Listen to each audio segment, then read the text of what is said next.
Primera parte. Capítulo 1. Las batallas del pasado. Las batallas del pasado, algo en que creer, otra vez, efecto mariposa y el librero sin visión. ¿A quién se le ocurre que el primer capítulo de un libro sobre tecnología y futuro se llame Las batallas del pasado? Se supone que en estas páginas tendríamos que ocuparnos de mirar hacia adelante y tener cuidado de que en los cortos plazos entre los que entreguemos a nuestra editora y efectivamente se publique, no suceda algo que haga que tengamos que tirar todo lo escrito a la basura, una pandemia, por ejemplo, o algo así. Con la velocidad a la que se suceden los eventos en el siglo XXI, lo que pasó ayer ya quedó viejo, y quizás este sea el principal desafío de un libro que pretende humildemente ser una herramienta para enfrentar un futuro incierto y complejo. Tal vez, para decepción del lector, nos vemos obligados a posicionarnos en desacuerdo con la absurda idea de que tener una mirada de futuro implica no mirar hacia atrás y creer que no tenemos nada que aprender del pasado, lo cual no implica quedarse estancado mirando hacia atrás, como ya dijimos. No queremos ser como los caballos con anteojeras que van hacia adelante solo porque no pueden ver hacia otro lado. Queremos entender al futuro en su contexto para poder convertir este libro en una caja de herramientas para humanos que provengan de distintas generaciones, contextos sociales y profesionales. En Perú, 400 kilómetros al sur de Lima y en medio de un enorme desierto, se encuentran las localidades de Nazca y Palpa. Alrededor de estos poblados se pueden encontrar una multiplicidad de figuras de gran extensión dibujadas en el suelo y popularmente conocidas como las líneas de Nazca. Sin embargo, si nos paramos sobre estas figuras o al lado de ellas, no veremos figuras geométricas, ni animales, ni laberintos o figuras antropomórficas, sino que más bien nos encontraremos con simples líneas en el suelo que no quieren decir nada. Por el contrario, hace falta alejarse y verlas desde el aire o desde alguna de las colinas circundantes para entender su significado. Exactamente lo mismo sucede con los acontecimientos históricos. A la distancia, y lejos del ruido comunicacional y la euforia que provocan en un principio, las cosas suelen verse mucho mejor. Las batallas del pasado. A lo largo de la historia de la humanidad, cada generación ha tenido su propia batalla, desde aquellas batallas para imponer una religión sobre otra, o las que implicaban conquistar territorio, hasta las que pusieron en pugna distintos sistemas políticos o económicos. Los grandes eventos que recordamos en los libros de historia son frutos de esas batallas.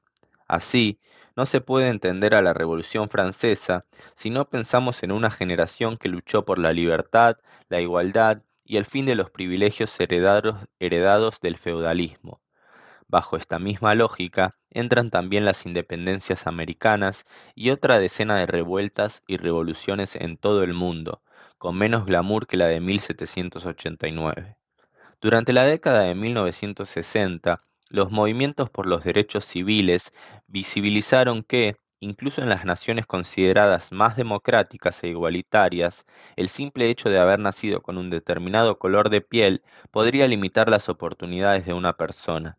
En la teoría, éramos todos iguales, pero algunos eran más iguales que otros. La batalla que toca nuestra generación es lo que nosotros llamamos la batalla del futuro, y se trata de dejar atrás una forma antigua e ineficiente de hacer las cosas y adoptar una mentalidad disruptiva e innovadora. Cambio cultural le llaman algunos. Es una lucha entre la rutina y la creatividad, la verticalidad y la horizontalidad, la homogeneidad y la diversidad.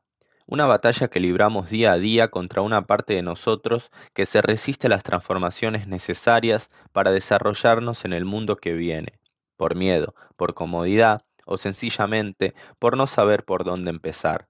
Es una batalla por cambiar el mundo, y todo cambio genera incomodidad, miedos e inseguridades.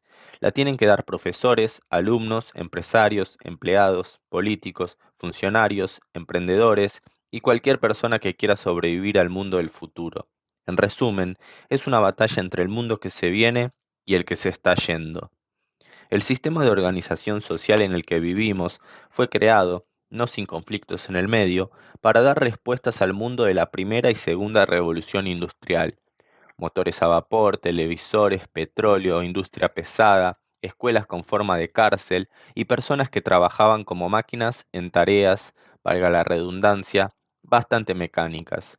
No debería llamarnos para nada la atención que este sistema no se adapte a la perfección frente a las redes sociales, los teléfonos inteligentes, la biotecnología y las criptomonedas. Una buena parte de los políticos, electores, banqueros, periodistas, profesores, alumnos y una larga lista de etcéteras apenas logra ver el enorme cambio que se está produciendo ante sus ojos y pretende seguir aplicando las viejas recetas a la nueva normalidad. Si seguimos haciendo lo mismo cuando las circunstancias cambian, no hay que ser un genio para darse cuenta de que la cosa no puede terminar bien. El teórico italiano Antonio Gramsci definía la crisis como aquel momento en que lo antiguo no termina de morir y lo nuevo no acaba de nacer.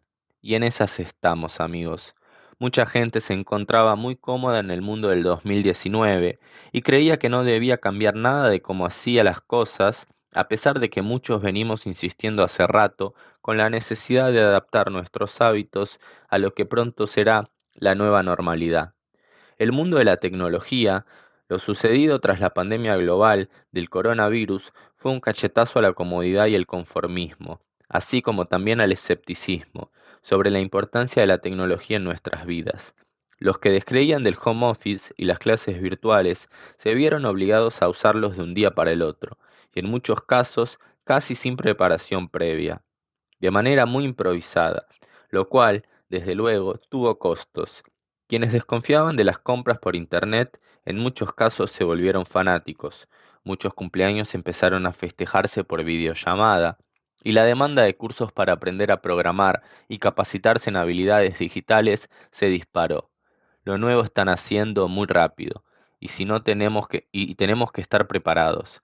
Y si no damos la batalla ahora, mañana puede ser demasiado tarde. Algo en qué creer, otra vez. Todas las batallas que mencionamos desde la Revolución Francesa hasta el movimiento de los derechos civiles tienen una cosa en común.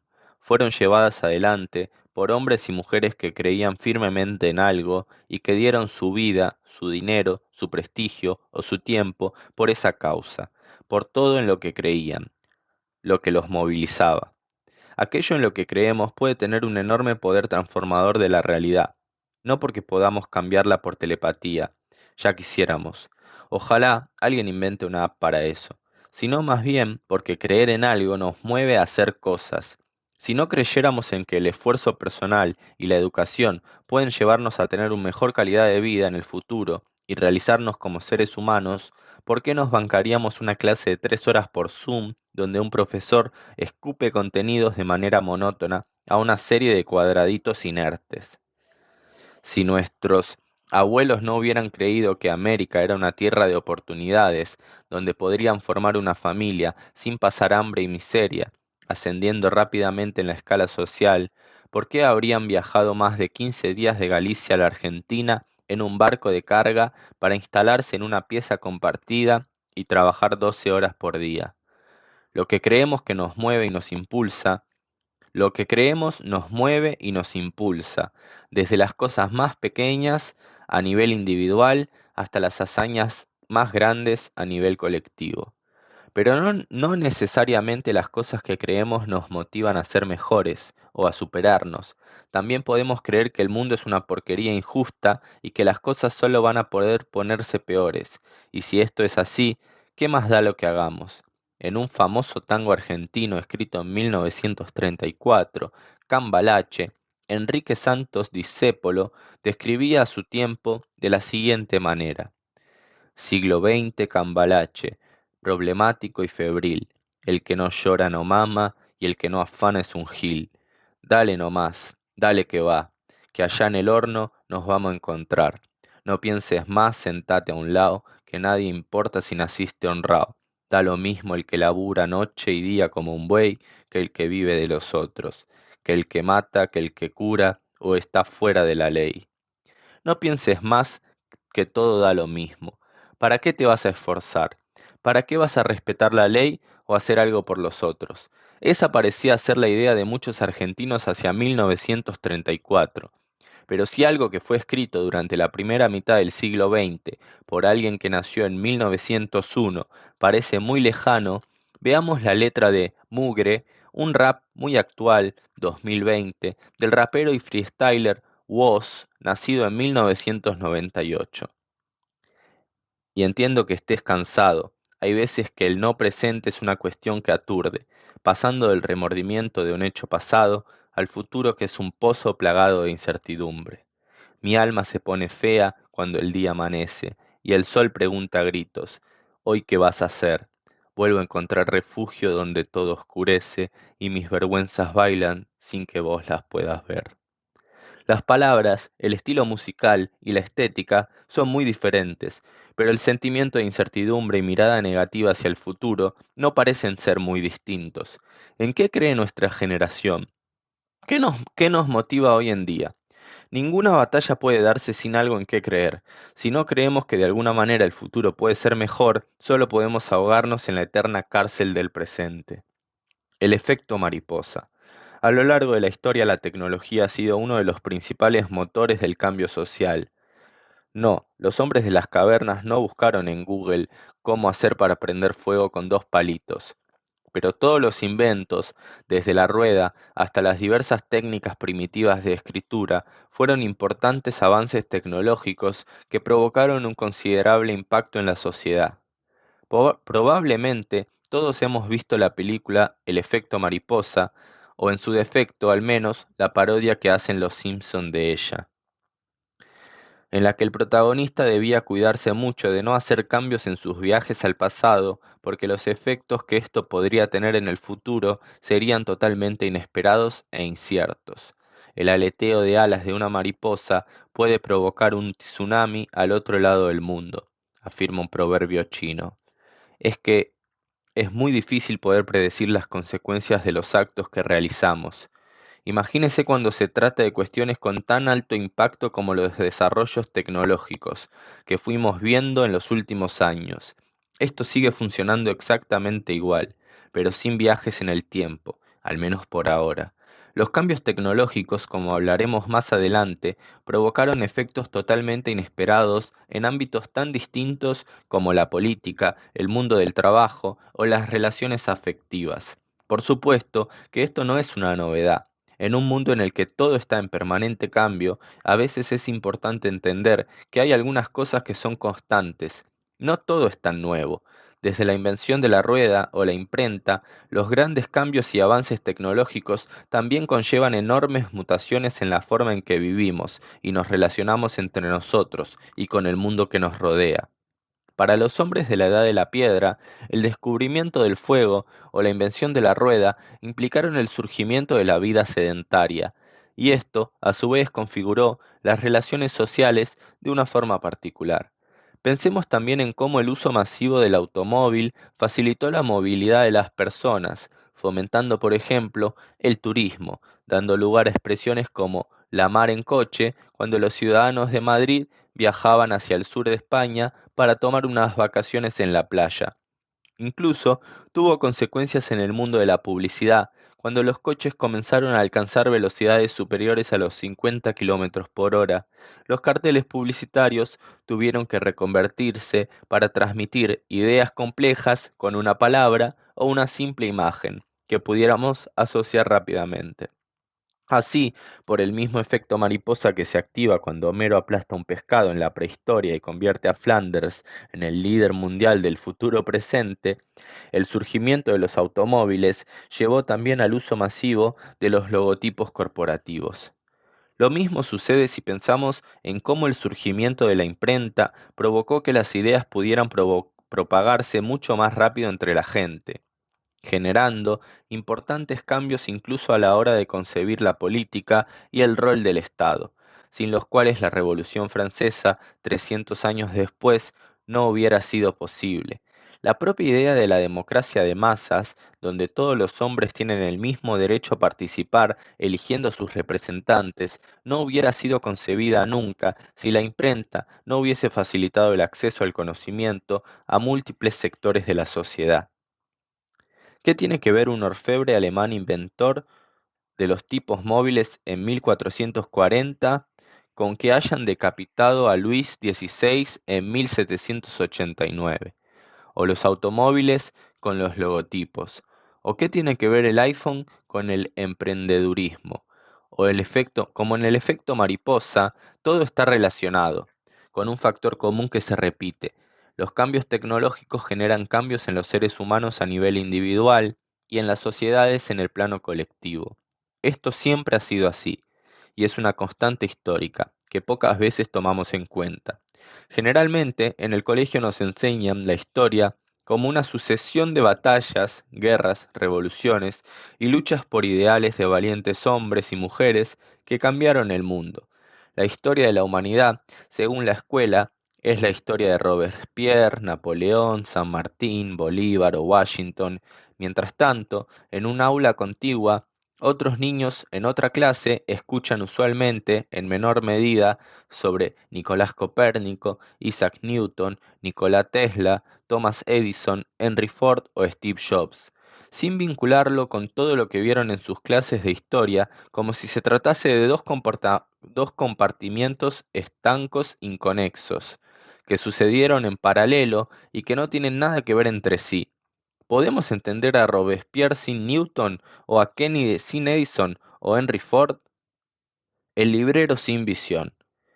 Os digo que este es el fin del mundo. Jamás han visto tales desmanes entre los estudiantes, y todo ello es debido a los malditos inventos modernos que echan todo a perder.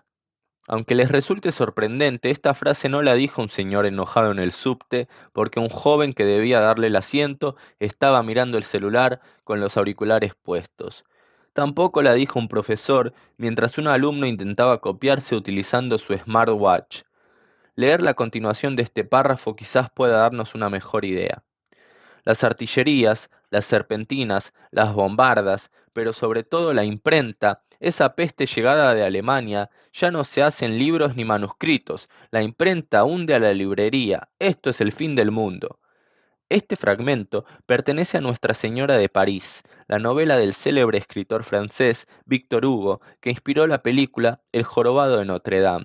Esas líneas, que fueron escritas en 1831, se ponían en realidad en boca de un librero de la Universidad de París que estaba hablando en 1482, año en que está ambientado el relato. Evidentemente, alerta de spoiler, el mundo no se terminó debido a la imprenta o a los inventos modernos de los que hablaba el librero, y probablemente los desmanes de los estudiantes del siglo XV no se parecieron ni un poquito a los que sucedieron durante el mes de mayo de 1968 en esa misma ciudad, o los que están ocurriendo mientras se escriben estas líneas. Nota al pie, no importa cuándo leas esto, siempre habrá desmanes en París. Sin embargo, y sin culpar al pobre librero, cada vez que se han dado grandes cambios a nivel social, muchos han tenido la sensación de que eso era el fin del mundo. Eso quería expresar Víctor Hugo, tanto sobre 1830 como sobre 1480. Y sobre eso mismo está sucediendo hoy. Mucha gente lo ve así, pero que no panda el cúnico. Quizá lo que más le preocupaba a este librero no era que estaban cambiando los modales de los estudiantes o que las nuevas ideas se expandían ahora mucho más rápido, generando un clima de convulsión social que no era propio de la Edad Media, sino que su miedo al futuro radicaba en que la peste llegada de Alemania. Nota al pie, la imprenta se inventó a mediados del siglo XV. Como dato de color, también podemos ver que franceses y alemanes nunca se llevaron muy bien, que digamos. Se metía directamente con su herramienta primordial de trabajo, los libros y manuscritos. Vemos entonces que los sentimientos que hay detrás de esta queja son los que, en conjunto, han movilizado al ser humano durante casi toda su existencia: la necesidad de autopreservación y el miedo. El miedo a aquello que es desconocido y que podría poner potencialmente en peligro nuestra propia existencia han generado resistencias a los cambios históricamente y, en consecuencia, resistencias a la tecnología. El célebre escritor británico Douglas Adams elaboró en 1999 una serie de reglas que definen las reacciones de los seres humanos hacia las nuevas tecnologías y que podrían resumirse de la siguiente manera. Todo lo que ya está en el mundo cuando naces, es normal y ordinario, y tan solo una parte natural de la forma en que el mundo funciona. Todo lo que es inventado entre cuando tienes 15 y 35 años es nuevo, excitante y revolucionario, y probablemente podrás hacer carrera con ello. Y todo lo que es inventado después de que cumpliste los 35 va contra el orden natural de las cosas. Aquello que va contra el orden natural de las cosas suele darnos miedo. Cualquiera que hoy se ponga a pensar, utilizando al menos un décimo de neurona, sobre cómo se fueron dando los acontecimientos posteriormente, se dará cuenta que eso que estaba sucediendo era una oportunidad inmejorable para una persona que trabajaba con libros. El abaratamiento de los costos de producción de un ejemplar permitía que los libros fueran ahora accesibles a una mayor cantidad de personas, lo que hoy interpretaríamos como una oportunidad enorme de mercado para dicho librero. Sin embargo, no lo estaba pudiendo ver. Muchas veces, ver lo que tenemos delante de nuestras propias narices es mucho más difícil de lo que parece. El librero tenía tanto miedo al cambio que veía una amenaza en aquello que en realidad era una oportunidad. Hoy es muy fácil decir que ese pobre librero tenía menos luces que el coche de los Picapiedra, pero no nos apresuremos a juzgarlo. Si realizamos una mirada aguda hacia nuestro alrededor en pleno siglo XXI y lo comparamos con el librero sin visión, podemos obtener una segunda regla sobre el impacto de los grandes cambios tecnológicos en la sociedad. Nunca hay que subestimar la capacidad de un idiota con miedo para echarlo todo a perder. Capítulo 2. El mundo del futuro presente. 2007, el comienzo de una nueva era, la primera revolución digital, surfeando la ola, la selfie fallida, un día sin tecnología, un cuento chino, y cuando la Argentina venció al FBI. La palabra idiota encuentra su raíz etimológica en el griego idios, que hace referencia a lo propio, lo personal o lo privado, es decir, aquellas personas que no se ocupaban de lo público porque se concentraban en sí mismas, gente que no veía a su alrededor. Con el tiempo, esta palabra fue evolucionando hasta convertirse en un sinónimo de ignorante, pero si lo pensamos, no se ha alejado mucho de su significado original. En el fondo, existe una relación muy fuerte entre el ignorante y quien no mira a su alrededor. Podríamos decir que casi una relación de causalidad. Cuanto menos mires a tu alrededor y más te mires a ti mismo, más ignorante serás. En El arte de la guerra, el general chino Sun Tzu advierte que sólo cuando conocemos cada detalle de la condición del terreno podemos maniobrar, luchar y salir victoriosos de una batalla. Por eso, en esta primera parte del libro, nos proponemos a describir el estado del terreno, el contexto y los avances tecnológicos que están generando las condiciones para que se produzcan los cambios más impactantes que el ser humano haya visto en toda su historia, sabiendo además que, aunque no es nuestra intención contradecir a Sun Tzu, es imposible conocer plenamente un terreno dominado por la incertidumbre. Porque no queremos ser aún más idiotas, la idea de este capítulo es dedicar a unas páginas a mirar un poco e intentar entender aquello que está pasando a nuestro alrededor, desde la primera revolución digital hasta un mundo en desorden, donde la confianza de los seres humanos en sus dirigentes es cada vez menor. ¿Qué tiene que ver una cosa con la otra? Mucho. Si en el pasado la humanidad consiguió los medios para poder transformar todo el mundo que nos rodeaba, en el presente se está invirtiendo la relación. Las herramientas que creamos para tal fin están empezando a transformar nuestro futuro. Entender estas fuerzas que están moldeando la sociedad es de suma importancia para dar la batalla del futuro y no ser idiotas. Allá vamos. 2007. El comienzo de una nueva era. Probablemente en los libros de historia con los que estudien nuestros nietos, el 2020 va a ser un año de cambio de época, así como los años 476, 1492 o 1789. Esto es por varios motivos. El mundo atravesó una crisis casi sin precedentes, la economía global colapsó, son dos números redondos y fáciles de recordar.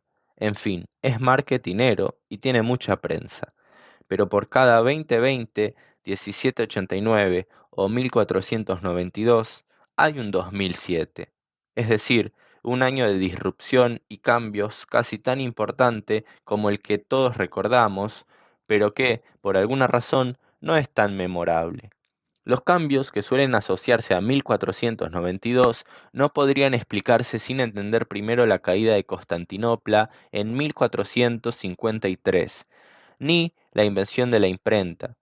La Revolución Francesa de 1789 tampoco se entendería sin la Guerra de la Independencia y la Revolución Norteamericana de 1776.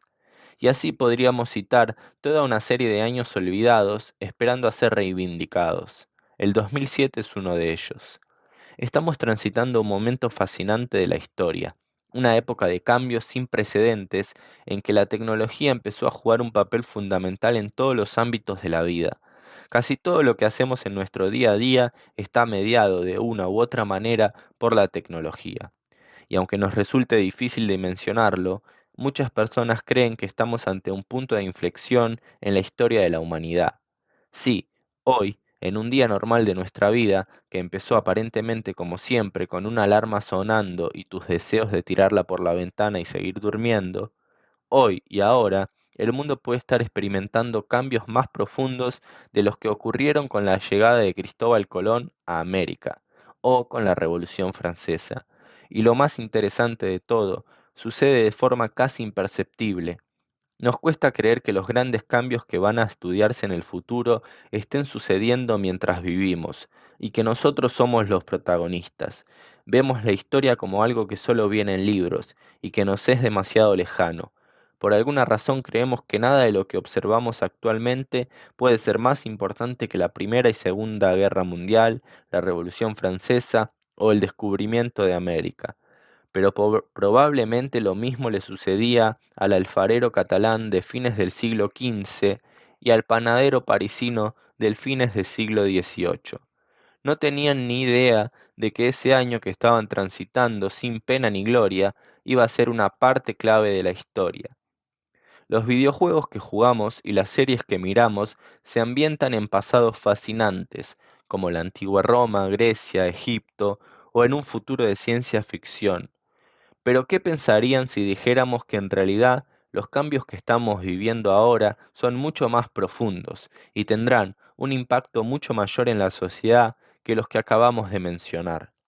¿Y qué dirían si supieran que probablemente en unos años se hagan videojuegos y se escriban libros acerca del increíble momento que se vivía en el 2020? Podemos considerar que el año de 2007 fue un punto de inflexión en esta historia. Desde ya, que no hay cambio que ocurra de un día para el otro, ni una fecha que marque el fin de una era y el inicio de otra. Pero durante el año 2007, casualmente o no, se dieron una serie de acontecimientos que actuaron como bisagra y definieron los enormes cambios que hoy atravesamos a nivel global. Probablemente la mayoría de los que están leyendo este libro ya habían nacido y tienen al menos un leve recuerdo de cómo era su vida en ese entonces. Messi ya era figura en el Barcelona, las Torres Gemelas ya habían sido derribadas por Al Qaeda, prácticamente todos nos habíamos habituado a convivir con computadoras, aunque no había memes o eran muy precarios, y Daddy Yankee ya había lanzado su hitazo Gasolina. Por alguna razón no nos parece tan lejano, pero pensemos un segundo todo lo que cambió en el mundo en tan poco tiempo. ¿Qué pasó? El 9 de enero de ese año, durante el Macworld 2007 que se realizó en San Francisco, Steve Jobs presentó lo que en sus propias palabras implicó la reinvención del teléfono móvil. El primer iPhone, con la promesa de permitir leer mails, navegar en Google Maps, ver televisión y escuchar música, entre otras cosas, hoy, a menos de 15 años de aquello, nos parece básico que cualquier teléfono celular tenga estas funciones, y lo tenemos totalmente incorporado. ¿Cómo no voy a poder leer mails en el teléfono? Pero en ese momento, hay que decirlo, aquello era revolucionario. Tan revolucionario que el periódico británico The Guardian publicó un artículo y lo tituló Apple anuncia su revolución. Nota al pie, pueden leer el artículo en www.guardian.com/tecnology/2007/jan/news.business. Ese mismo día, Jobs también presentó a la sociedad el Apple TV, que aunque opacado en ese momento, se convertiría más tarde en una pieza fundamental para la reinvención del entretenimiento audiovisual on demand, precursor de los Smart TV. Piensen que, si no fuera por eso, para ver una película todavía tendríamos que depender de la programación del aire un domingo por la tarde. Gracias por tanto, Steve. En 2007, Google lanzó Android, fundamental para que los smartphones alcancen masividad a escala global. Y tres jóvenes concibieron Airbnb, en un departamento de San Francisco, para revolucionar la industria del turismo. Al mismo tiempo, se producía el despegue de una plataforma de microblogging fundada en el 2006, que hoy todos conocemos como Twitter, y Facebook dejaba de ser una red cerrada al ámbito universitario para empezar a ser una red abierta a todo el mundo. También en el 2007, pero en noviembre y en la ciudad de Nueva York, Jeff Bezos, el CEO de Amazon, ponía a la venta el primer Kindle o el iPod de los libros, como lo llamó en ese momento el periódico español El País.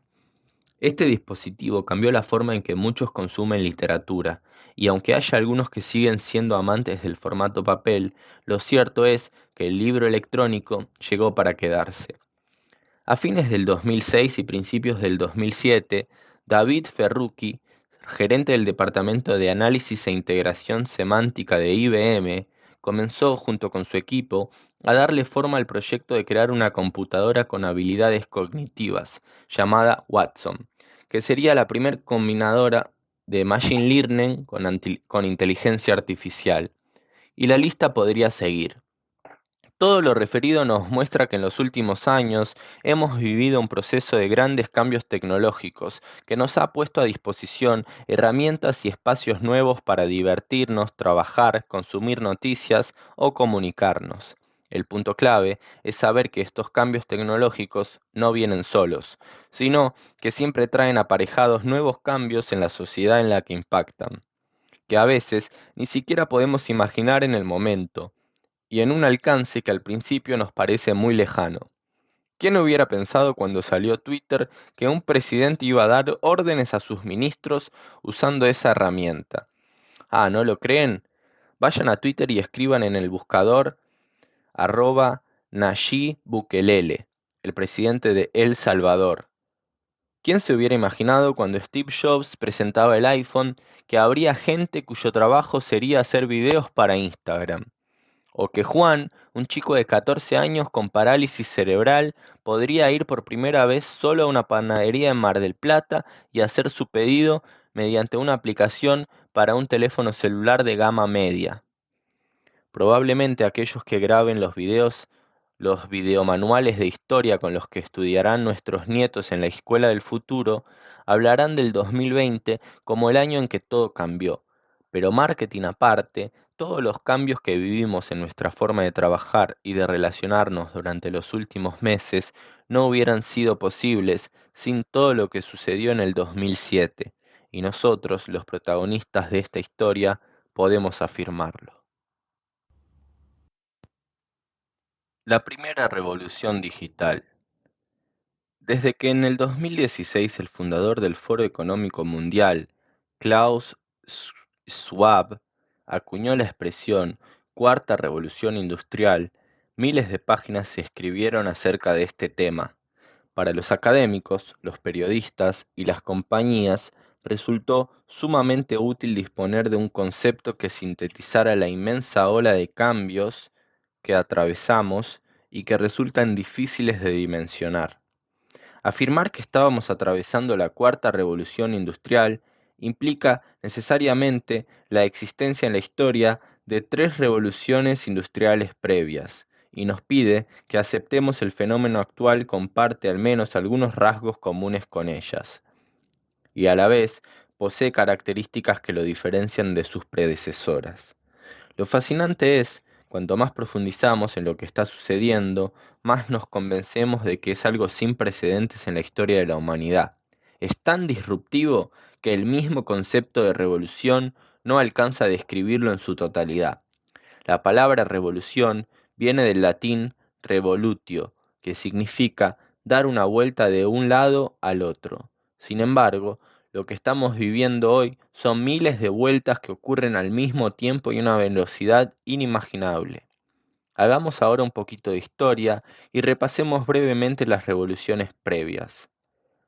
La primera revolución industrial comenzó en Europa a mediados del siglo XVIII, cuando el inventor escocés James Watt patentó en 1769 la máquina de vapor. Esto implicó el paso de una economía basada en la agricultura a sociedades centradas en la industria y, consecuentemente, al ámbito urbano. Las poblaciones empezaron a trasladarse masivamente a las ciudades para trabajar en las nuevas fábricas y, en la mayoría de los casos, en condiciones de vida paupérrimas.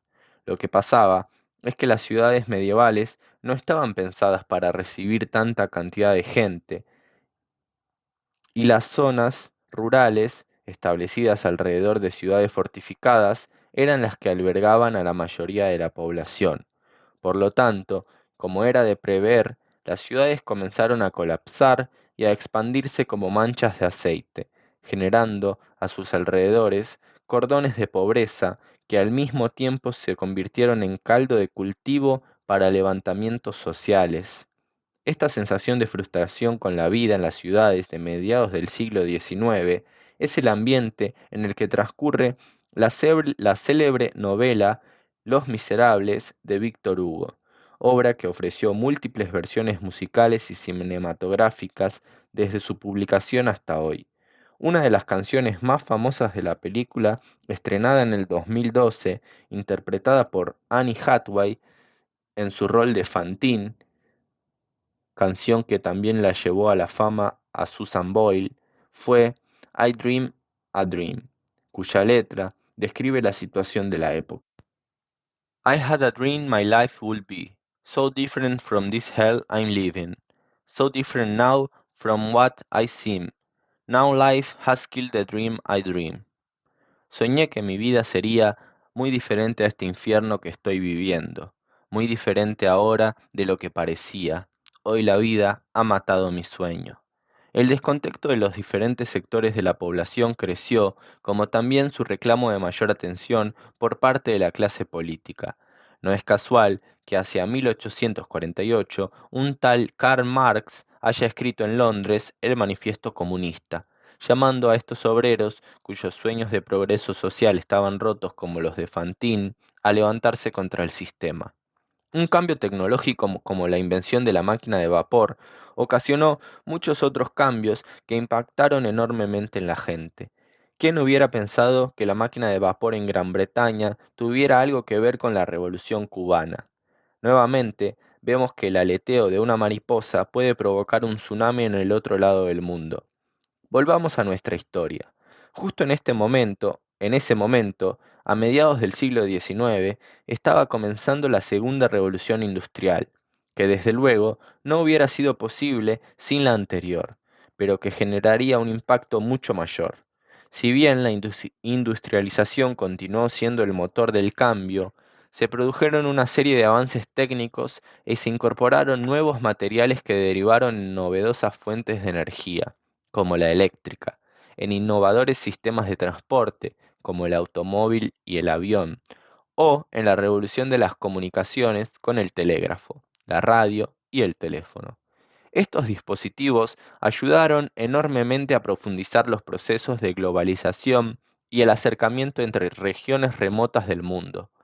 Debido a estas mutaciones, el hierro, el carbón, se volvieron materiales muy importantes, a tal punto que aquellos lugares donde se encontraban sus yacimientos cobraron una importancia central en todo el mundo. Una región particular con estas características nos debe sonar especialmente de los libros de historia: Alsacia y Lorena, disputada por Francia y el Imperio Alemán. Esta disputa pondría en marcha, junto con otros detonantes, la Primera Guerra Mundial. Otra vez, la tecnología como agente de los grandes cambios sociales y como protagonista indirecta de la historia. Tenemos que avanzar unos años más para llegar a la tercera revolución industrial, que ya no aparece en muchos libros de historia. En este caso, la tecnología que funciona como punta de lanza es distinta y nos suena un poco más cercana: el transistor. Los transistores son dispositivos electrónicos semiconductores utilizados para entregar una señal de salida en respuesta a una señal de entrada. En castellano, son los que permitieron crear los primeros procesadores.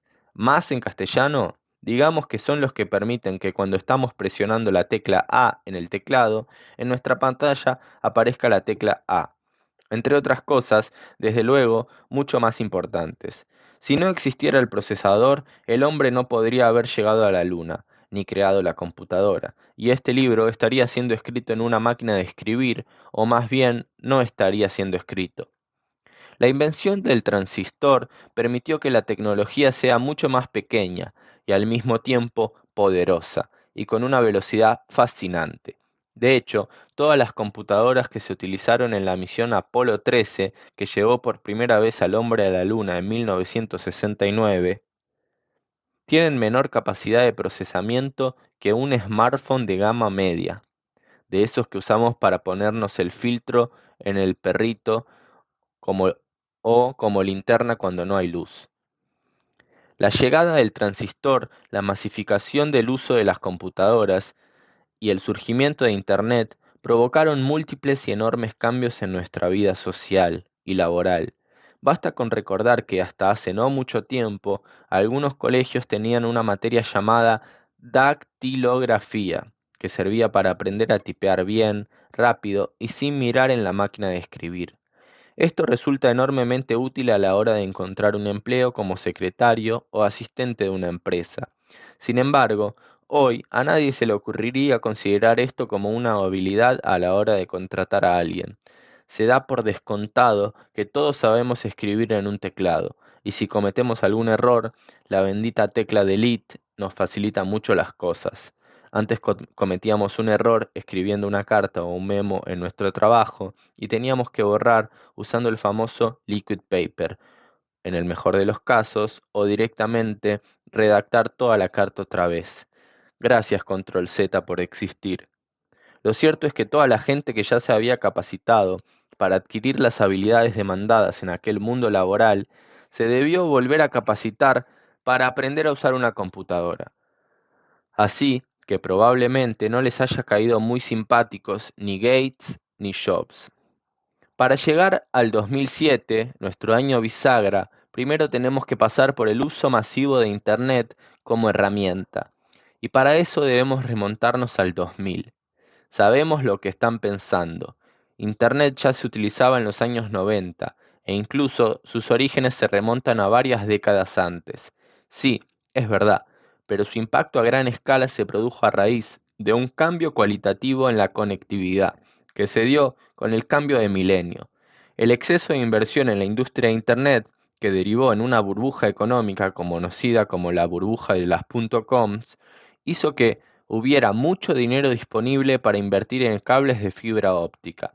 El estallido de la burbuja bursátil de las .com provocó entonces que de un día para el otro la conectividad se volviera más rápida y más barata, generando un crecimiento masivo y exponencial de Internet y sus usuarios alrededor del mundo.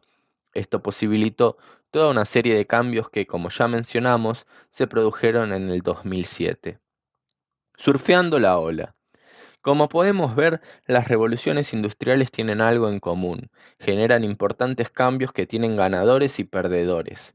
Imaginemos a John, un artesano británico del siglo XVIII, cuya familia se dedicó durante siglos a confeccionar zapatos a medida en un pueblo de las afueras de Londres. La llegada de las fábricas de zapatos y la primera revolución industrial, que benefició a un sector de burgueses industriales, lo perjudicó enormemente. Pasó de ser propietario de un negocio familiar centenario a ver cómo su clientela se reducía cada vez más, ya que podían comprar los zapatos de moda a un precio mucho menor en las nuevas tiendas industriales. Por esto, en los momentos en los que se producen cambios tan profundos de paradigma, los ganadores son aquellos que pueden adaptarse y resignificar su negocio. John tenía tres opciones. Uno, continuar como estaba. 2, transformar su negocio artesanal en una ventaja competitiva por calidad con respecto a los zapatos industriales. O 3, ponerse una fábrica. Hoy el nivel del cambio es tal que la primera opción dejó de ser válida. Quedarse estático y seguir haciendo lo que hicimos siempre, porque siempre lo hicimos así, ya no es una opción. Cuando éramos pequeños solíamos pasar los veranos en la localidad de Costa del Este, a 350 kilómetros de la ciudad de Buenos Aires. Esta pequeña ciudad del Partido de la Costa nos gustaba especialmente por sus enormes playas que nos permitían jugar, correr y gritar durante horas sin molestar a nadie, o a casi a nadie. Una de nuestras actividades favoritas era meternos al mar y barrenar las olas, cosa que podíamos hacer un buen rato, perdiendo la noción del tiempo, hasta que un acontecimiento de vital importancia, como el paso del churrero o el vendedor de choclos, lo interrumpiera. Cuando estamos en el mar y nos enfrentamos con una ola gigante, tenemos varias opciones. Una de ellas es pasarla por debajo, esquivarla. Esto puede ser una solución temporal al problema de la ola y hasta puede ser divertido. Pero después de hacerlo un par de veces, nos daremos cuenta que estamos cada vez más mar adentro y más lejos del churrero y tenemos que seguir esquivando las olas. La segunda opción es no hacer nada, quedarse quieto. Todos alguna vez lo hicimos experimentando, probablemente por distracción. Cuando una ola grande nos golpea, nos revuelca, salir de abajo del agua se vuelve dificultoso. Aspiramos agua, salada por la nariz, nos golpeamos contra el suelo y experimentamos una sensación de desesperación muy incómoda. La última opción, que es la que nosotros recomendamos elegir, es barrenar la ola, es decir, aprovechar su impulso para nadar en su misma dirección y que ella misma nos ayude a llegar a la orilla. No siempre es fácil, a veces la tomamos en un mal momento o no nadamos lo suficientemente rápido para seguirle el ritmo, pero suele ser lo que más nos acerca a nuestro objetivo. Con la revolución tecnológica que estamos viviendo, así como con todas las que se dieron antes, sucede exactamente lo mismo. Podemos elegir quedarnos quietos, esquivar la situación o aprovecharla para lograr nuestro objetivo. Por eso en estas páginas iremos viendo distintas formas de barrenar esta ola que algunos llaman cuarta revolución industrial, pero para eso hay que conocer el mar, las características de la ola y saber nadar. Mientras tanto, pensemos, ¿qué vamos a elegir? ¿Dejar que la ola nos golpee o surfearla? La selfie fallida. Hasta aquí venimos describiendo lo que tienen en común las revoluciones industriales y los avances tecnológicos de los últimos 250 años. A grandes rasgos, que todos generan importantes cambios en nuestra vida cotidiana a los que nos vemos obligados a adaptarnos, a veces casi sin darnos cuenta. Pero ¿qué tienen entonces de diferente la cuarta revolución industrial con cualquier otro cambio tecnológico importante que se haya dado siglos atrás? Mucho. Probablemente los historiadores del próximo siglo no hablen de la cuarta revolución industrial. Hoy lo llamamos así porque es lo que más se parece a lo que ya ocurrió, y de alguna forma nos tranquiliza pensar que no es la primera vez que sucede, pero todo indica que estamos camino hacia un fenómeno completamente nuevo, que no se parece en nada a lo anterior y que tendrá un impacto mucho mayor. Según diferentes cálculos, la cuarta revolución industrial tendrá un impacto 3000 veces mayor que las anteriores, que ya de por sí cambiaron enormemente la vida de aquellos que atravesaron esos procesos. Esto afecta a los quehaceres cotidianos, las ideas, el estilo de vida o las preferencias políticas. Por eso, tratar de dimensionarlo puede resultar abrumador. En el 2012 hicimos un viaje familiar a Disney para celebrar en su 50 aniversario al niño interior de nuestro padre. Resulta curioso que cuando hicimos ese viaje, papá ya tenía 51 años y 4 meses, pero una pierna rota de cierto miembro de la familia que no viene al caso nos obligó a posponer el tan ansiado viaje durante casi 2 años. Trapitos al sol aparte, durante esas vacaciones nos subimos hasta el cansancio a todas las montañas rusas sabidas y por haber, al punto de que cuando estábamos en tierra firme no sabíamos si el piso se seguía moviendo. Era febrero de 2012. Facebook ya se había empezado a volver dueño de nuestras vidas. Las selfies ya estaban de moda, a pesar de que la calidad de la cámara frontal de los teléfonos era inferior a las actuales. Si bien las normas del parque de diversiones eran claras respecto, tuvimos la brillante idea de sacarnos selfies desde arriba de la montaña rusa. Nota al pie, no intenten esto en casa, o más bien cuando vayan a una montaña rusa. Como sea, no lo intenten.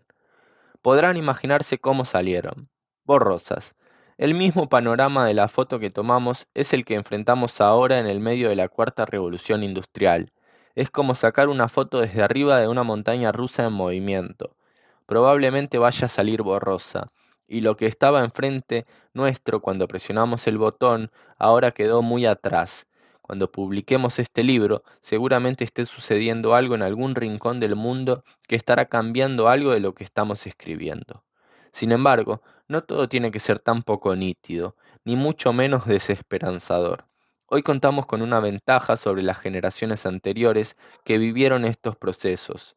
Ya leímos en los libros de historia o en Wikipedia lo que pasó con la primera y la segunda revolución industrial, los cambios que implicaron, las cosas que salieron bien y cómo deberíamos prepararnos para lograr que haya una menor cantidad de perdedores posibles.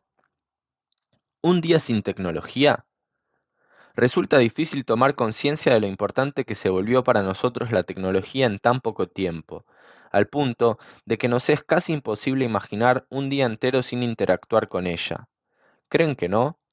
Les proponemos un ejercicio, un día sin celular, para que luego nos cuenten vía Twitter, sí, vía Twitter, y con el hashtag La Batalla del Futuro, qué fue lo que más les llamó la atención. O mejor, cuántas páginas de este libro llegaron a leer de corrido sin tocar el teléfono móvil. ¿Cómo se habrán dado cuenta si intentaron, sin éxito, realizar el desafío que les propusimos? Nuestros hábitos, nuestras costumbres y nuestra forma de interactuar con todo lo que nos rodea está completamente mediado por la tecnología, en todo momento. La cuarta revolución industrial es justamente eso, la incorporación de tecnologías que fusionan los mundos físico, digital y biológico a nuestras vidas cotidianas y sistemas productivos, con la complejidad extra de que este cambio se está dando a gran velocidad y en todos los ámbitos de nuestras vidas. A grandes rasgos, existen tres características diferenciadoras de este periodo con respecto a las revoluciones industriales anteriores: alcance, crecimiento exponencial y potencial democratizador. El que alguna vez se haya viajado solo en los últimos años, el que alguna vez haya viajado solo en los últimos años, sabrá perfectamente que el teléfono celular termina convirtiéndose en el mejor aliado para prácticamente todo, a menos que, claro, se le ocurra dejar de funcionar. Más allá de lo engorroso de pedir indicaciones para llegar al hotel sin tener la amable y familiar voz del GPS indicando, en 100 metros gire a la izquierda. Probablemente tengamos la reserva del hotel confirmada en un mail que estaba en ese mismo teléfono, al igual que los boletos del autobús para la mañana siguiente, el traductor, la cámara de fotos, con todos los recuerdos del viaje, las aplicaciones para reservar más hoteles, el boleto del avión para regresar y básicamente la comunicación con el mundo exterior. Esto es justamente lo que pasa gracias al enorme alcance que ha logrado la tecnología en tan poco tiempo. Ha venido para solucionarnos la vida en muchos aspectos, pero al mismo tiempo a volvernos enormemente dependientes de ella. Pensemos en nuestra rutina cotidiana de un día normal. Probablemente nos despertemos con la alarma de nuestro teléfono y lo primero que hagamos sea echar un vistazo a lo que sucedió en el mundo mientras dormíamos. Mientras nos duchamos, escuchamos la radio o música desde el mismo teléfono, chequeamos allí también el clima antes de elegir la ropa que usaremos en el día. Si salimos en coche, utilizaremos el mapa del teléfono para que nos indique la mejor ruta, aunque sepamos cómo llegar a destino. Podemos también utilizar bicicletas que desbloqueamos por una aplicación o chequear en Twitter si funciona el transporte público, si tenemos que esperar nuestro transporte o que llegue la persona con quien tenemos que reunirnos. Lo más probable es que entremos a alguna red social a scrollear para pasar el rato o reírnos con los memes que nuestros amigos envían en el grupo de WhatsApp, que probablemente tengamos silenciado. Ahora pensemos en nuestra rutina de hace 20 años.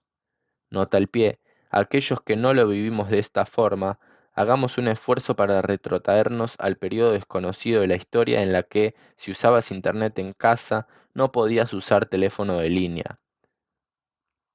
La mayor innovación a la hora de despertarse era un radioreloj digital, pero la mayoría de las personas utilizaba un despertador analógico. Si querían enterarse de las noticias o de cómo estaría el clima, encendían la televisión o la radio y esperaban a que los presentadores del noticiero informaran el pronóstico del tiempo. Si iban a trabajar en coche, la radio era una fiel aliada para avisar sobre cortes de tránsito o qué calles evitar, pero si se dirigían a una dirección desconocida, existía un extraño libro que se actualizaba todos los años y contenía mapas con las calles de la ciudad, llamado Guía T.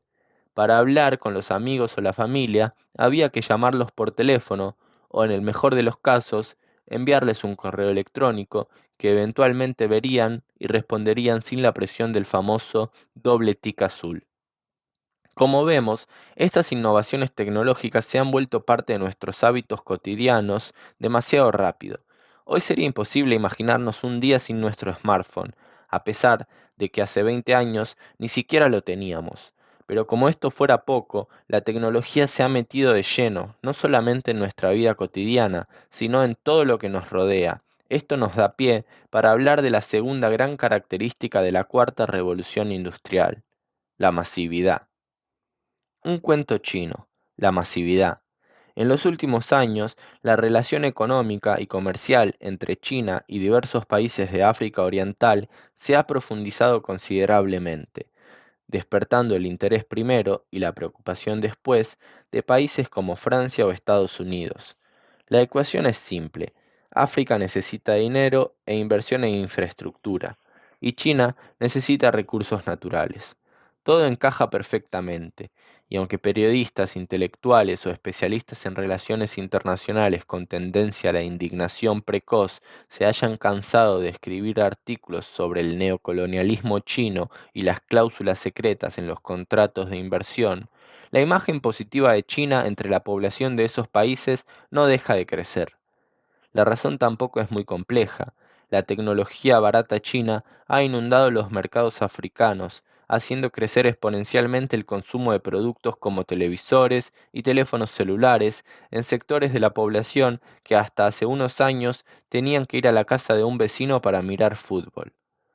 Muchos ciudadanos africanos han pasado, por ejemplo, de no tener contacto con ningún tipo de tecnología de computación de escritorio directamente a los teléfonos móviles, y como consecuencia de ello, tienen hábitos completamente distintos de utilización de la tecnología. A través de la intermediación tecnológica, los habitantes de ese continente han accedido, por ejemplo, a los sistemas financieros de una forma mucho más sencilla, y cada vez son más las soluciones tecnológicas que buscan contribuir a desarrollar la economía africana mediante el fomento de la energía solar y el cuidado de los cultivos. Históricamente, los grandes avances tecnológicos han sido privilegio de unos pocos, al menos en sus inicios. Pensemos en la imprenta, el automóvil, la electricidad o incluso el teléfono. Ninguna de estas cosas era usada por la mayoría de la población mundial durante sus primeros años de existencia, ni siquiera por la mayoría de la población de los países más desarrollados de la época. Tanto la imprenta como la electricidad y el automóvil tardaron años hasta volverse masivos y utilizados a gran escala por la población. Usualmente, los sectores con mayores ingresos podían acceder a estos productos a un costo muy alto, y la población más vulnerable solo podía soñar con aquellos lujos. Sin embargo, en la actualidad se estima que en el mundo hay tantos teléfonos móviles como seres humanos, y que más de 2/3 de la población mundial los utiliza. Pero no nos vamos tan atrás. Hace tan solo 25 años, como decíamos, eran muy pocas las personas que tenían acceso a un teléfono móvil. Probablemente era algo reservado para los grandes líderes mundiales, los ejecutivos de una empresa, y en el caso de la Argentina, la persona más importante del país, que es el técnico de la Selección Nacional de Fútbol.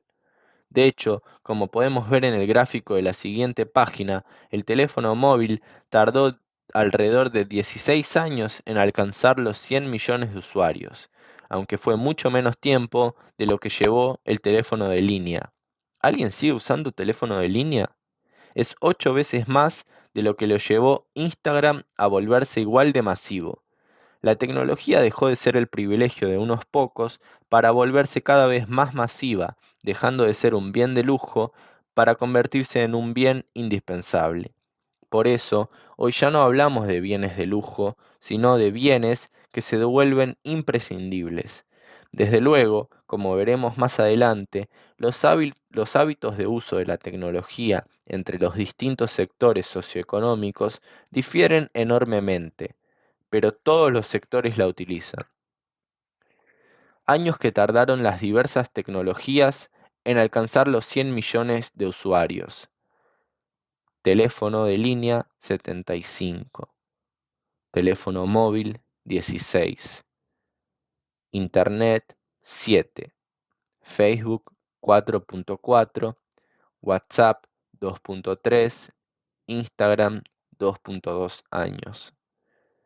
La masividad está completamente atada a un tercer elemento clave que transforma este momento histórico: su potencial democratizador. Cuando la Argentina venció al FBI en 1995, los sistemas informáticos del FBI y del Departamento de Defensa de los Estados Unidos fueron puestos en jaque. Alguien había logrado aprovechar una falla de seguridad del sistema para acceder a información confidencial. Podemos imaginar la histeria generalizada que provocó esto en la dirigencia norteamericana. La información es poder, y puesta en manos equivocadas puede ser muy peligrosa para los intereses de un país, especialmente si se trata de una superpotencia. Por esto es que el espionaje es tan antiguo como la historia misma de la humanidad. El famoso general chino Sun Tzu afirmaba 5 siglos antes de Cristo que los dirigentes que sean capaces de conseguir agentes de inteligencia como espías asegurarán grandes logros.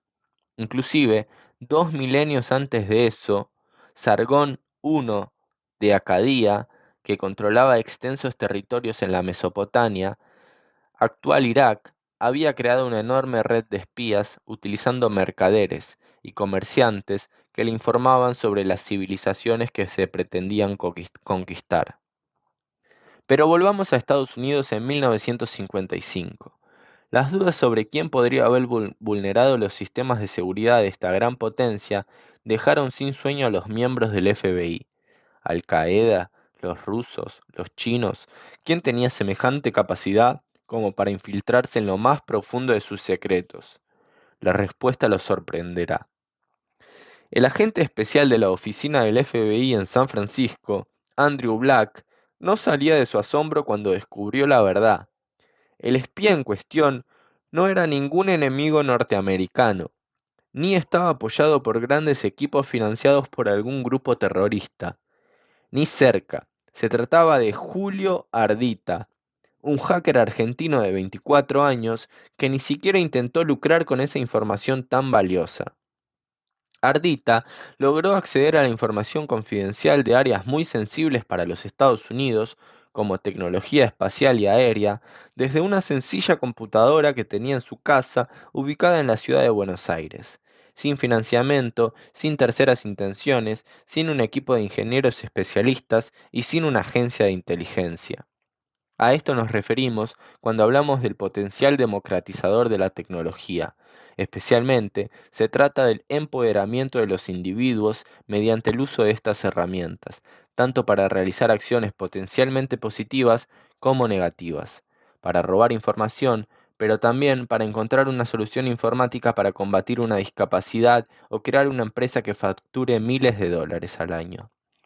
Esto abre la puerta a enormes cambios en la forma de entender el mundo y su estructura productiva, ya que la tecnología no es simplemente un divertimento o algo que ha venido a hacernos la vida más cómoda avisándonos cuando están listas las tostadas, sino que nos permite ser creadores de nueva tecnología y multiplicar las posibilidades que tenemos al alcance de nuestras manos. Esto es, al mismo tiempo, causa y consecuencia del crecimiento exponencial que veremos en el próximo capítulo. Cada uno de nosotros, consumidores de tecnología, somos también potenciales creadores. Y aunque quizás no lo tengamos todos los conocimientos para hacerlo, justamente utilizando la tecnología podemos conseguirlos. Este potencial democratizador, como decíamos, complejiza mucho las cosas. Pensemos, por ejemplo, en la figura de los Instagramers, comediantes, escritores, agentes de viajes, nutricionistas, médicos, personal trainers o periodistas, que no necesitan medios de comunicación tradicionales, consultorios, gimnasios o escenarios para interactuar con otros y ganar dinero. Todas esas profesiones, desde luego, se están reinventando aceleradamente gracias a estos cambios tecnológicos, como exploraremos en el próximo capítulo. En 1995, desde una simple computadora en su casa, Ardita logró poner en jaque a una superpotencia mundial. ¿Qué vas a hacer vos? Capítulo 3. El mundo del futuro. Ahora sí. La famosa película de ciencia ficción Blade Runner 1982 se imaginaba el futuro en el año 2019, mientras que en Volver al Futuro 1985, Marty McFly visitó un futuro con taxis y monopatines voladores, videollamadas y correas que pasean perros, supuestamente ubicado en el 21 de octubre de 2015. Quizá le erraron por unos años, puede pasar. Más allá de esto, parece bastante claro que vivimos en el futuro, y que cuando hablamos acá de la sociedad del futuro, estamos hablando de la sociedad del presente. Pero la tecnología no solo llegó para hacernos la vida más cómoda y sencilla, sino que está cambiando nuestro sistema productivo, la administración de recursos e incluso la gobernanza. Y eso tiene sus connotaciones positivas y negativas, según quién y cómo lo mire. ¿Cuántas veces escuchamos a nuestros padres, abuelos o a nosotros mismos decir que antes las cosas eran mejores? Ahora están todo el día con el telefonito, ya no se puede hablar en persona. Basta simplemente con levantar la cabeza de la pantalla del teléfono celular durante un viaje en transporte público para darnos cuenta de cómo todos estamos inmersos en el aparatito y reflexionar sobre cómo hacía la gente en el pasado para ir de un punto a otro sin alguna red social, o lo terribles que serían las salas de espera o los encuentros en un ascensor con algún conocido con el que no queremos hablar si no tuviéramos la posibilidad de refugiarnos en la pantalla. Quizás una de las experiencias más traumáticas de nuestra vida moderna sea tener que esperar en una institución bancaria en la Argentina, donde se prohíbe la utilización de smartphones. Todos tenemos ese amigo adicto a las redes que nos pide que no toquemos el plato apenas llega a la mesa para poder sacarle una buena foto, o al que hay que estar repitiéndole, hey, la reunión está acá, deja el teléfono un rato, o esas personas que cuando termina una reunión insisten con sacar una selfie para las redes. No se trata simplemente de un juego o una característica más de la vida actual. La tecnología está cambiando nuestros hábitos cotidianos de una forma que resulta difícil dimensionar. ¿Cuántas personas han conseguido su trabajo vía LinkedIn? ¿Cuántas parejas han surgido de una respuesta a una historia de Instagram?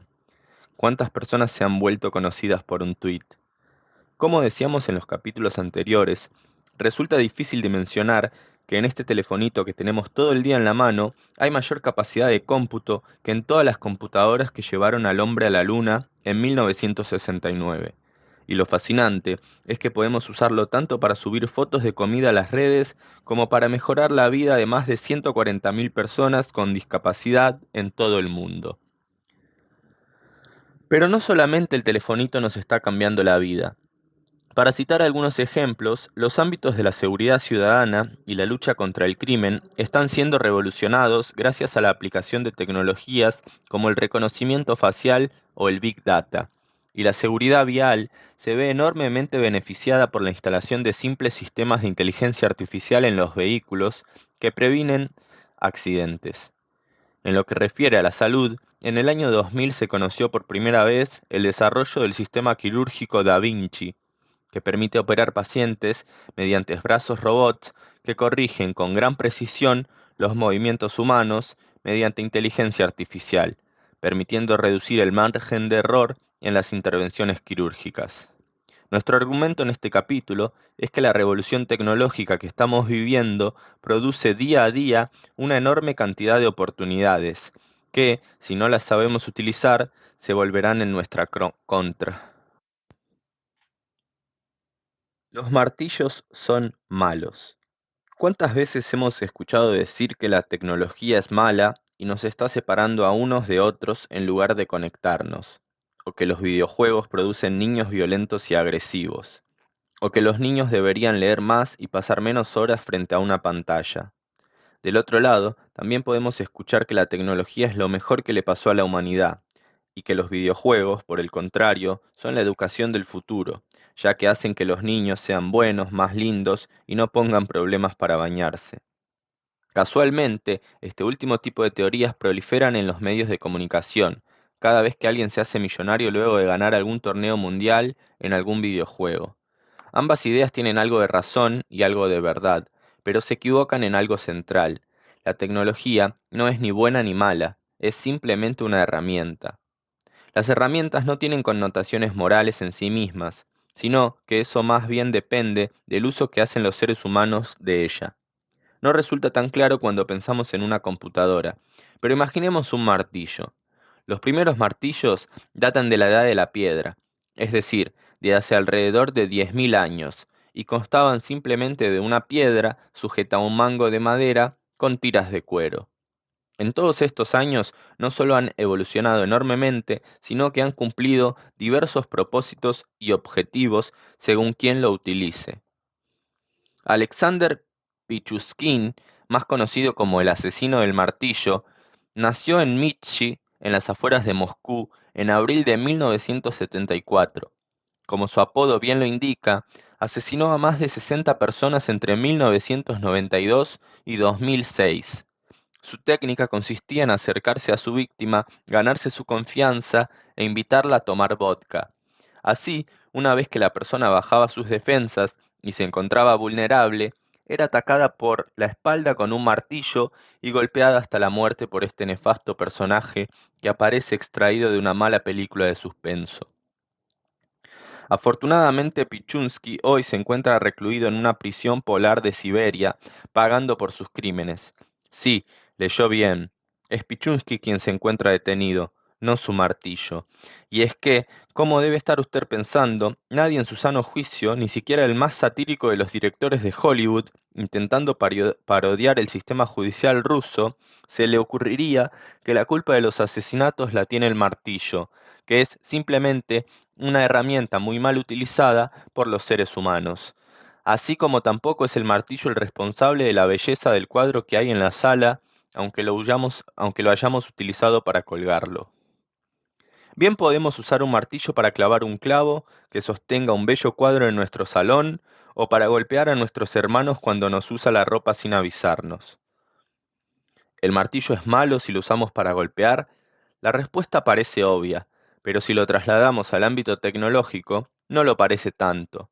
La tecnología, como el martillo, no es buena ni mala en sí misma, sino que depende de cómo la usemos.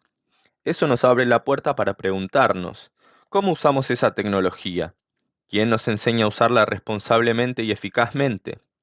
Nos educamos en una enorme variedad de temas, pero casi nunca en cómo utilizar este elemento que viene transformando nuestras vidas a gran velocidad. Un mundo en constante cambio.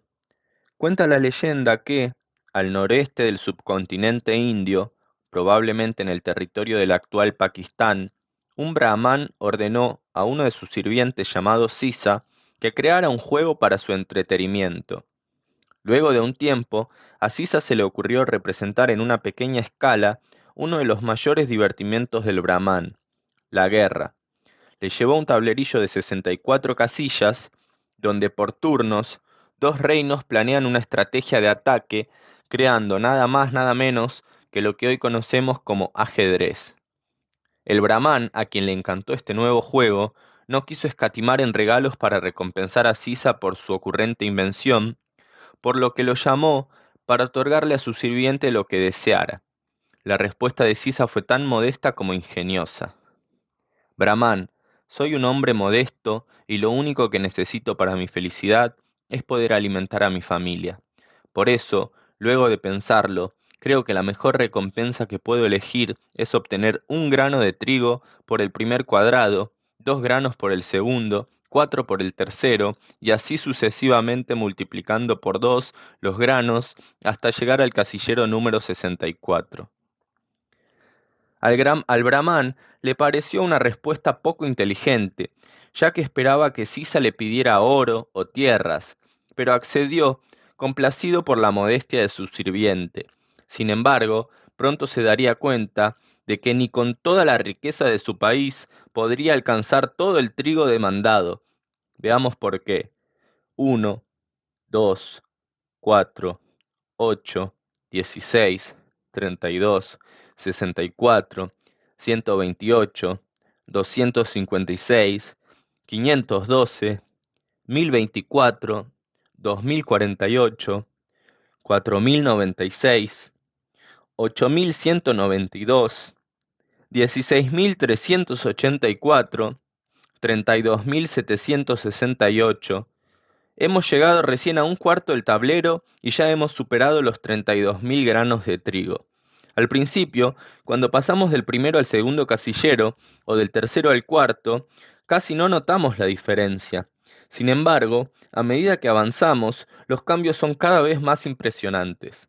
De hecho, si quisiéramos hacer la cuenta rápida de cuánto tenía que pagarle el brahman a Sisa, podríamos tomar una calculadora y hacer 2 elevado a la 63. Esta cuenta da algo así como 18,4 trillones de granos de trigo. Eso no es ni más ni menos que la base de la teoría sobre el crecimiento exponencial, que se ha vuelto una característica básica de la cuarta revolución industrial. Uno de los primeros en relacionarlo con la tecnología fue el científico y cofundador de Intel, Gordon E. Moore, en 1965. De acuerdo con esta teoría, el número de transistores por unidad de superficie en circuitos integrados se duplicaba a cada año, y la tendencia continuaría durante las siguientes 2 décadas. En criollo, la tecnología estaba creciendo a pasos agigantados, duplicando su complejidad año tras año. Más allá de que la ley de Moore continúe cumpliéndose o no, lo importante es el concepto de exponencialidad. En los últimos años la tecnología vive creciendo justamente de manera exponencial. Si tuviéramos que graficarlo, la curva nos daría como resultado algo así como un palo de hockey, todos los años. Los congresos de tecnología a nivel global, como el Consumer Electronics Show, el Mobile World Congress o los Summit de las distintas marcas de productos tecnológicos, no dejan de sorprender con sus innovaciones, afectando seriamente la capacidad de sorpresa de los que asisten frecuentemente. Tal como inmortalizó Isaac Newton, haciendo referencia a que para desarrollar sus teorías había basádose en los pensamientos que habían desarrollado previamente otros científicos. Si he logrado ver más lejos, fue porque me subí sobre los hombros de gigantes. Con la tecnología pasa exactamente lo mismo. Cada nueva tecnología de la que hemos visto en el capítulo anterior se apoya en los cimientos de la anterior y multiplica entonces su impacto, haciendo del nuestro un mundo en constante cambio. Un mundo desordenado. Coronavirus, guerra comercial, carrera tecnológica, protestas y caos social. Por definición, un mundo en constante cambio es un mundo desordenado. La propia palabra caos viene del griego chaos, que significa literalmente abismo oscuro, y usualmente se usa para definir algo impredecible.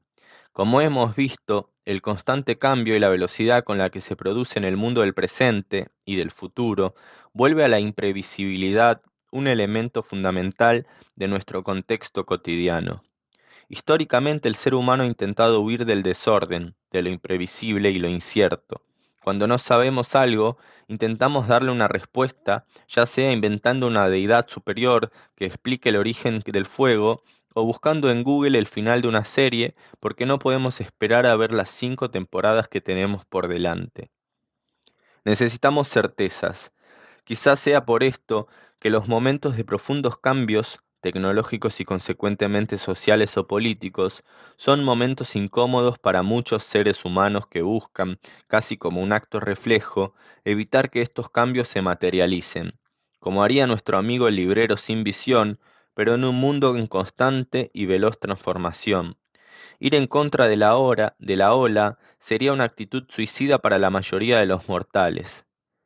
Son muy pocas las personas que pueden darse el lujo de vivir sin smartphone y redes sociales, y son aún menos las que en un tiempo no muy lejano podrán vivir sin saber lo que es la inteligencia artificial o el Internet de las cosas. Por eso, los que mejor se adaptarán al mundo del futuro son aquellos que aprenden a beneficiarse del caos. Al río revuelto, ganancia de pescadores. Este refrán, anónimo, de origen español, se encuentra muy difundido en los países hispanohablantes e ilustra una situación que es objetivamente real. Cuando las aguas de un río están revueltas, ese es el momento en que mayor cantidad de pesca puede obtenerse. De la misma forma, en las situaciones de caos, confusión y cambios bruscos o acelerados, de que la mayoría de las personas huye, existen aquellos que pueden y saben aprovecharse. Esto es, de hecho, una cualidad que hoy en día no se valora lo suficiente en el mundo laboral y educativo, pero que en los próximos años se volverá, sin lugar a duda, una de las más importantes. Varias universidades de prestigio internacional, donde estudian los que en el futuro se transformarán en tomadores de decisión, han incorporado en los últimos años toda una serie de espacios y actividades para reducir el estrés y proteger a sus estudiantes de situaciones potencialmente conflictivas. La Universidad de Ámsterdam, por ejemplo, permite a sus estudiantes que acaricien cachorros durante la semana de exámenes en sesiones programadas, lo que tendería, supuestamente, a reducir el nerviosismo propio de aquellos instantes previos a ser evaluado. Por su parte, muchas universidades estadounidenses han desarrollado Intellectual Safe Space, o lugares seguros intelectualmente, una contradicción en sí misma. En estos espacios, que no necesariamente son espacios físicos, sino que pueden tratarse de un todo, las personas tienen la seguridad de no verse vulneradas o afectadas por comentarios, ideas u opiniones con las que no coincidan, o que puedan resultarles ofensivas. Básicamente, proteger a alguien del pensamiento de otra persona con quien no está de acuerdo. No es propósito de este libro realizar un juicio de valor sobre las acciones de las universidades donde estudian nuestros futuros gobernantes. Por el contrario, buscamos marcar los riesgos que tiene esto para dar las bases del futuro. También amamos a los cachorritos, de hecho tenemos dos, Simón y Paco, que no son precisamente Rottweilers. Sin embargo, el caos, la controversia y la incomodidad que viene asociada al cambio permanente son elementos básicos del mundo en que nos toca vivir. No hay lugares seguros ni cachorros que acariciar cuando la existencia de tu industria se está viendo amenazada por un nuevo invento que hace lo mismo de forma mucho más eficiente, o cuando tu puesto de trabajo va a ser reemplazado por una máquina y te encontrás ante la necesidad de reconvertirte laboralmente. Por eso, quien quiera tomar las decisiones acertadas en el mundo del siglo XXI debe saber cómo beneficiarse del caos. Segunda idea para resaltar. Para dar las batallas del futuro, debemos estar preparados para beneficiarnos del caos o al menos no salir heridos por él. Asumir riesgos y enfrentar situaciones incómodas, como veremos más adelante, es parte fundamental de tomar una buena decisión.